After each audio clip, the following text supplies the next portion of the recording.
Welcome to the ANEW Insight Podcast, empowering and inspiring your journey to optimal health. Hosted by Dr. Supatra Tovar, clinical psychologist, registered dietitian, fitness expert, and author of Deprogram Diet Culture. Rethink your relationship with food, heal your mind, and live a diet-free life.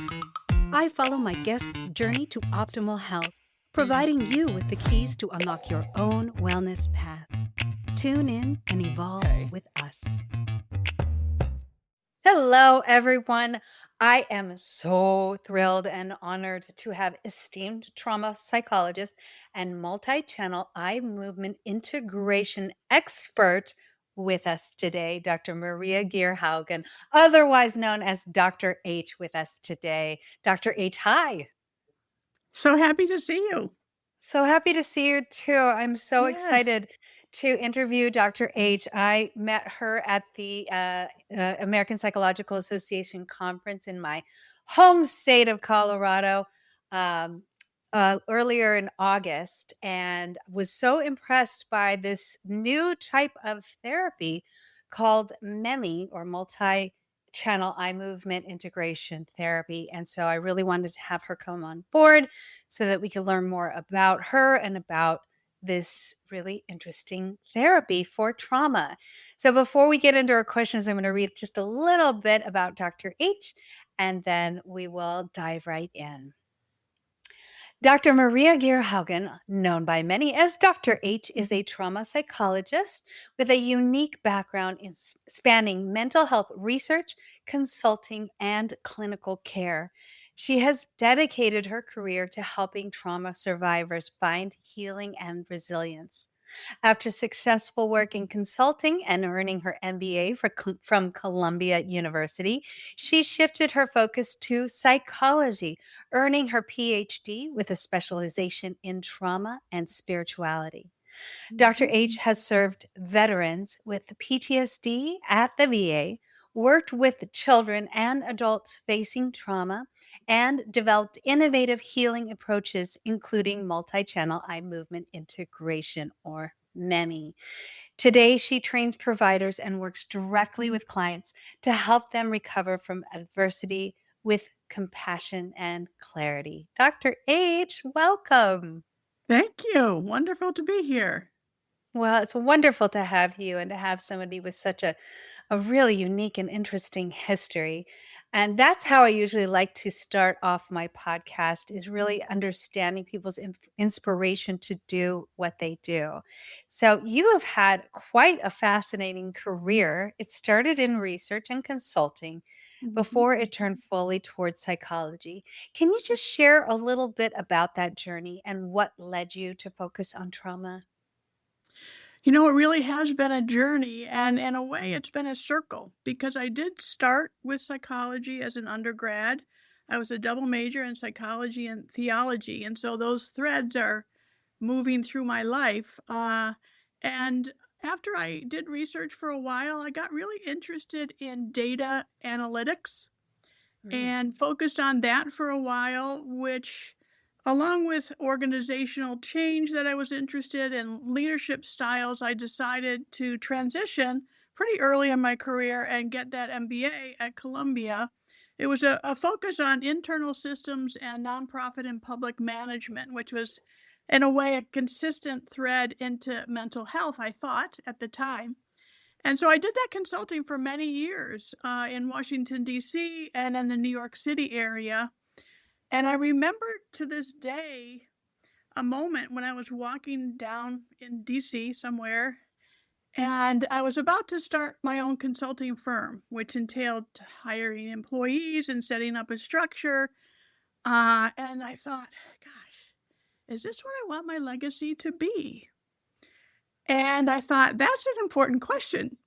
And I really then dedicated 2 years of my life to discerning the answer to that question. And it really led me back to my first loves, which was psychology and trauma specifically. Well, what about trauma exactly? Good drew you toward question. So I had a dear uncle who was a very spiritual man as a child growing up. He was my sister's brother. and he was a priest, and he was, very involved in people's lives, and by extension, I was involved in, people would come to him with tragedies and heartbreaks and all kinds of suffering and pain and trauma, and I often would be called on to help out, go to someone's house or go with him to such and such a place.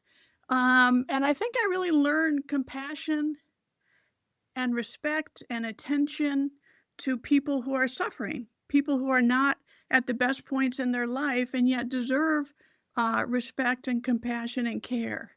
And I really think that thread kind of pulled me uh, to trauma.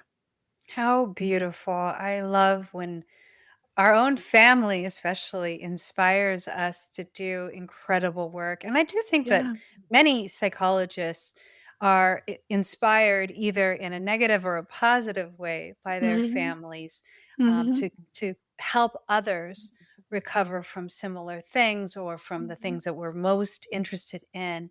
So at what point did you realize that working directly with people in clinical settings was the legacy? Was it that moment, or were there some successive experiences that really solidified your path? Well, it's an evolution. We all are an evolution, aren't we? Um, Mhm. I was very interested in research, and I really thought that would be my path. All of my academic research was in trauma. Some of it was also in spirituality and how that's affected by traumatic events. And I really thought that was what I would continue to do until I did my clinical internship at a VA, at a PTSD clinic. And I thought, wow, this is a way to really apply all of that knowledge that I've gained from my research into really affecting people's lives. And that, I think, is really what switched it for me. Well, can you give me a picture of that? I mean, we have, I think, a good idea of what veterans have gone through, but were there any particular cases that really stood out for you that made you want to continue in this work? This was back in the day. So we really certainly didn't have cognitive processing therapy. PE really was not used much. It was in the very early days. And so we didn't have a lot of tools besides empathy, listening with attention, caring for people, and I think an earnest desire to help them in their difficulties of their life. But it was really that perhaps it was, the fact that I found that people were able to be helped just through those simple tools, and move on with their life. I worked with people with dual diagnoses, either substance abuse or traumatic brain injury. And so, those are some real challenging times that people were trying to get through and coming to us for help. So it really was that sense of, I can do something here, and I've seen people be helped by this. I think that's so wonderful. And just for listeners who don't know what PE is, it's a prolonged Ah, exposure. yes. And so that's a common and very effective trauma treatment, although there's many more. And we're going to be talking about MEMI soon as well. But it really does testify to the fact that oftentimes healing is the most about the relationship between the caregiver and the Mhm, and the client. And so mhm. that I think is really apparent in your history in working at the VA before these more concentrated and validated treatments. So I think that's so wonderful. But what were some of the key lessons that you learned in early work with trauma survivors, like children, adults, veterans, that shape how you practice today? I think your questions are so insightful and profound. Oh, thank you. They really help me, focus in on some, I think, key questions in my own development as a provider and someone who, I view my work as being a witness for people, helping them through difficult times in their life. And I really think that the echoes of parts of my practice that I find to be enduring and important really come from those early experiences. So, that attunement to the person that's in front of me is so important. It's not just the words, it's the posture, it's the language, it's the voice, the cadence, what they're not saying, that I think is very important. Compassion, non judgment, acceptance, and really respecting and yet empowering people because I know they're resourceful. Events have blocked those in many cases inside for people to really feel that they have resources to help them heal, but I really view my work as being a facilitator and, uh, almost walking with them in a way rather than guiding them or directing them. I have some tools, but they do the work, and I really respect that. Oh, me too. I Yeah. really resonate with what you just said. I think attunement probably is the most, well, let's say attunement, compassion, and empathy. Mhm. And I would add mindfulness, I think, Yeah. are the most important characteristics a therapist can embody because it's not effective if we necessarily, it's not as effective if we guide, or obviously it's not effective if we tell them what to do. Mhm. But Mhm. when we're there and we're walking, through their experience with them, maybe adding some tools along the way, but just listening and just being there is so therapeutic, so helpful. When somebody can actually finally feel seen, I Yeah. think that that's when true transformation begins to happen. And that is such a beautiful thing. So, yes, absolutely. And, Did you want to add something? you even think about regular interactions that we have. How often are we truly aware that someone is being fully mindful with you in any given moment? There's such power in that. And I do practice very much being present and being with the person. And that in and of itself is very powerful. It's validating to people. I'm important. I'm worth someone paying attention to me, which, as we know from PTSD, is not a feeling that's often there. Yes, and I think it's a rare quality, especially with the advent of smartphones and social media. I think Yeah, people are often just distracted and not fully listening. So yeah, when we actually do that, it's quite pleasantly alarming to have somebody it's mindfully attuning to you. And that's why I love podcasting too. I mm, just love having these kind of conversations. I love looking in my guests' eyes and seeing their emotion and really following along with their journey and their story. So to me, it's very similar to therapy, but on a highly intellectual level. I think more yes, than yes. therapeutic level. So before we dive into MEMI, I am so interested in this, and we're actually going to spend the majority of the second half of this podcast on MEMI.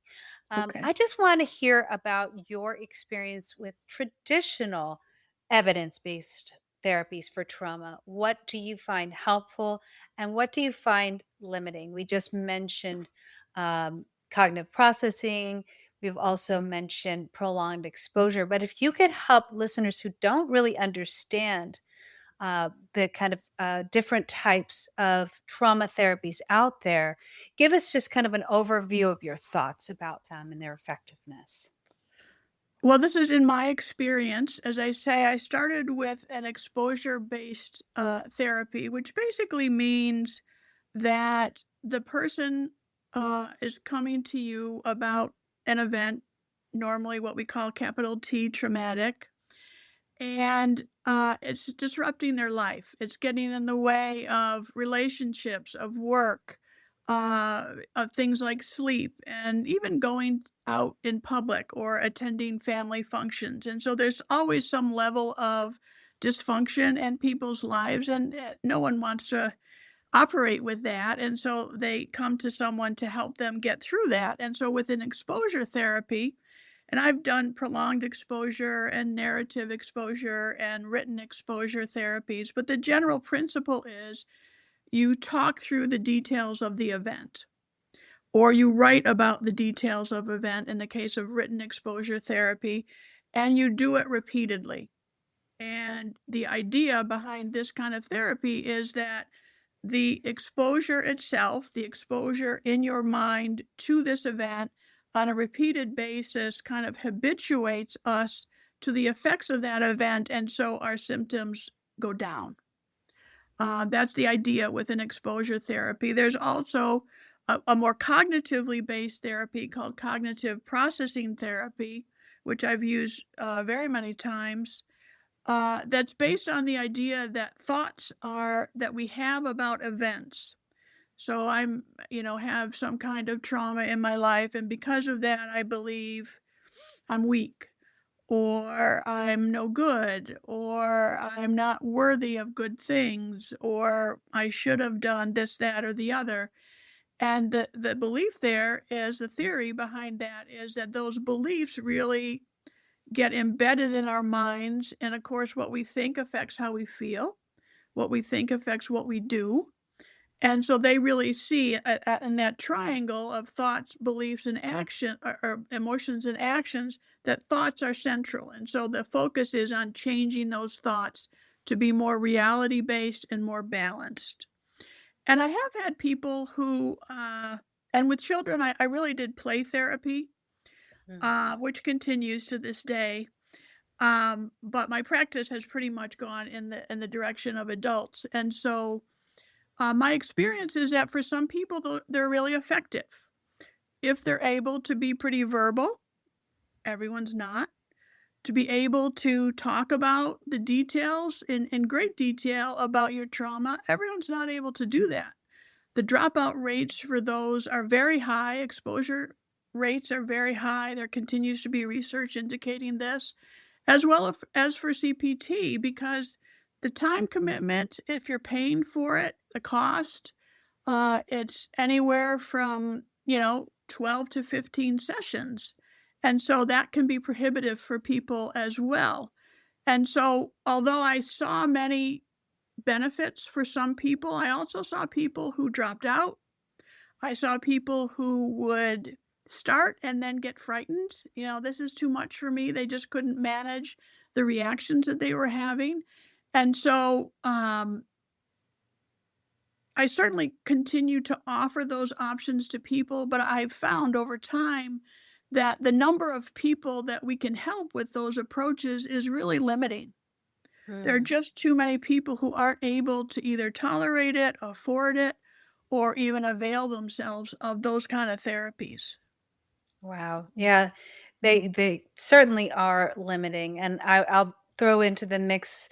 It's more of a narrative therapy, but it can be whatever it wants to be. Trauma focused CBTs, something that you Mhm. do often with children. Yep. They either like pick a narrative that they want to write, or they can like create art, or a poem, uh, Mhm. and and it's based off of exposure. So it they are more lengthy, and they are, I think, more limiting in terms of being cost effective for certain people. Mhm. Um, and I think for those who aren't as verbal or aren't as aware even of their Right. emotions, Yep. it's very difficult. So then tell me a little bit about MEMI. And I know it seems like it has a connection with EMDR. Do you is there a connection with that? Is it an offshoot of EMDR? Give me a picture of how it might be different, and if you could illuminate for our listeners exactly what EMDR is, that would be really helpful for people because I know that's something that they're very interested in. So, MEMI is an eye movement therapy. There are a number of them that have developed really since the 70s and 80s. So they've been around for a while. The most widely known is EMDR. And I really view MEMI as an evolution in eye movement therapies. It is much more straightforward. I know EMDR practitioners sometimes, don't actually use all of the steps because it's a bit cumbersome. Um, and it can take some time again. And so with MEMI, we're using more of the visual field.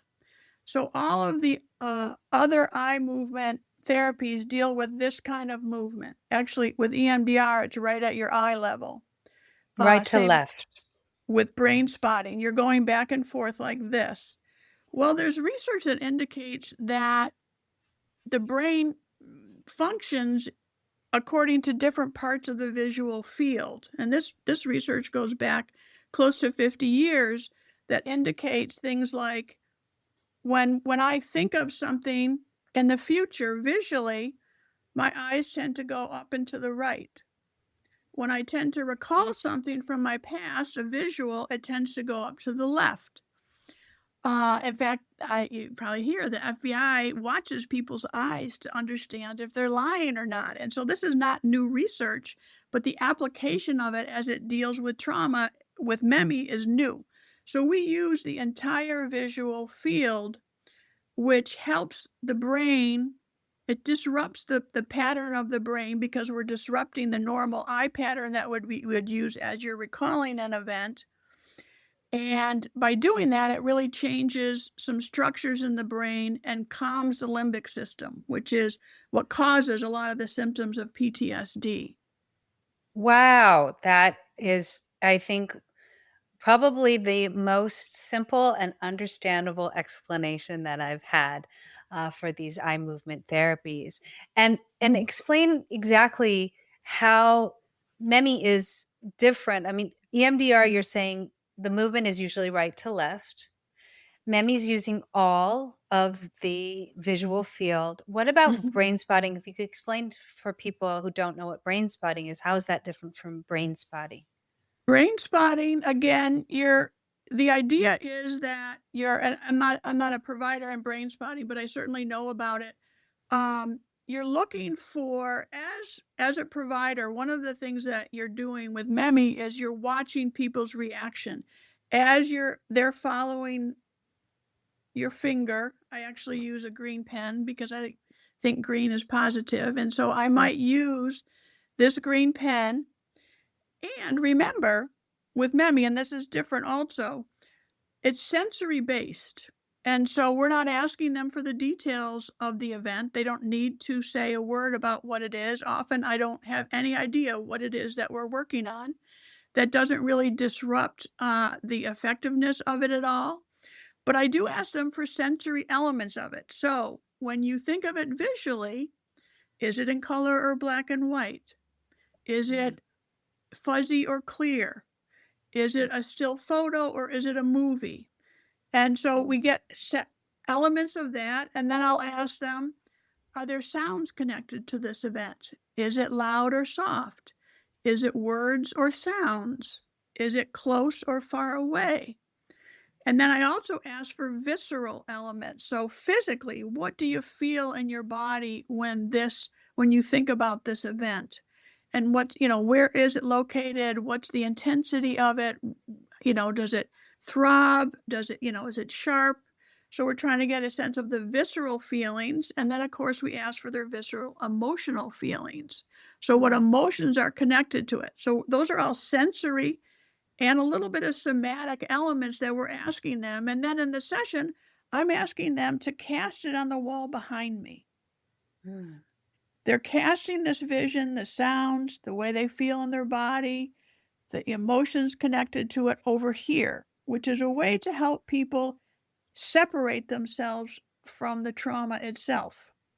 Wow. Therapeutically dissociating through space, it's over there.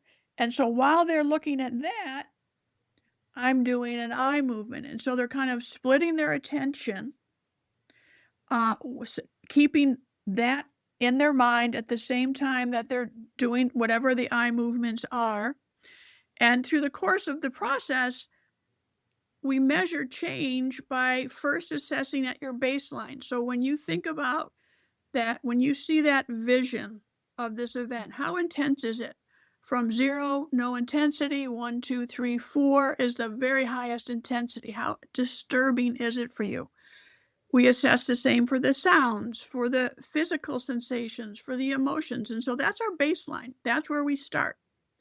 And then as we do each eye movement set, which each has different parts of the visual field that we're accessing, I'll say after we go through a set, has anything changed?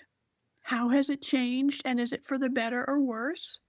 And then I also ask them, okay, when you think about when you see the visual now up there, how intense is it from 0 to 4? People move. Their numbers in terms of how distressing, how upsetting each of those sensory elements are, that's what determines how you're progressing in MEMI. And that's actually what determines when they're finished. Fascinating. It And you really had is. mentioned that, CPT and prolonged exposure take a significant amount of time. I remember you mentioning during your session that MEMI can be a short-term therapy. How short can it be? It can be one session. Oh, this is so amazing, you guys. You can You resolve know, your trauma in one yeah, session. yeah. It's One. it's it's it's hard to believe until you experience it and you see people actually doing it. I'm in consultation now with someone new to MEMI, and she's just, she emailed me right after her first session and said, "Wow, I can't believe this." And this is someone who's been doing EMDR from the very beginning. Wow. This is Yeah. so fascinating. Well, listen, I have more questions. We didn't get to one of these, and I'm going to start off the next section with that question.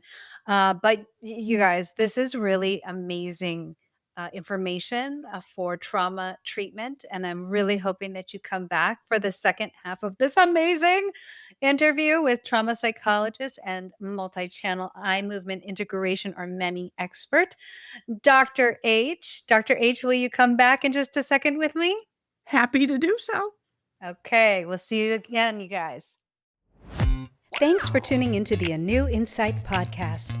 Please remember, the contents shared on this podcast is for entertainment purposes only and does not constitute medical advice. You can find us anywhere podcasts are streaming, on YouTube at my.anew.insight and at anew-insight.com under the ANEW Insight Podcast tab.